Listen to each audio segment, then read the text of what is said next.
Aruandvate isikute käsitlus Merit Activas.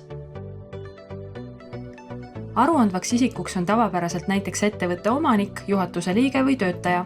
Kui aruandvaid isikuid on mitu, lisa igale aruandvale isikule oma kaart, ost, aruandvad isikud. Lisamiseks klõpsa uus aruandev isik ja täida ära vajalikud väljad.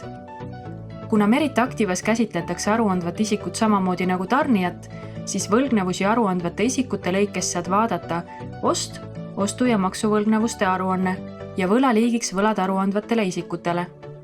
Esmalt sisesta või töötle aruandvalt isikult saadud tšekid. Aruandva isiku poolt tehtud kulutusi on võimalik sisestada kahte moodi: ostuarved ja kinnitamata ostuarved. Sisesta kõik aruandvalt isikult saadud tšekid ostuarvetena või vaata üle kinnitamata ostuarved. Tarnijaks vali tarnija, kes tegelikult selle arve väljastas. Täida või kontrolli üle muud vajalikud andmed ning nendele dokumentidele, mille aruandev isik on enda isiklikust rahast tasunud, vali kinnitamata ostuarvel makseviisiks aruandev isik. Ostuarvel saad tasumise märkida märgi tasumine all, valides samuti aruandva isiku. Kõige mugavam on tšekkide puhul kasutada digiteerimisteenust, millega tšekid jõuavad digiteerija juurest otse kinnitamata ostuarvetesse. Kuluaruanne. Kuluaruande sisestamiseks mine ost, aruandvate isikute kuluaruanded. Kuluaruandesse sisesta need arved ja tšekid, mille eest aruandev isik on oma isiklikust rahast tasunud ning mille ettevõte peab talle hüvitama. Pane tähele, et kuluaruandesse sisestatud tšekkide ja arvete info ei jõua käibedeklaratsiooni infoaruandesse.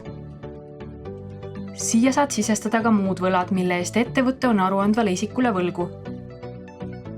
Näiteks päevaraha ja töölähetuse kulud, isikliku sõiduauto kompensatsiooni, kodukontori osalised kulud ja muu selline.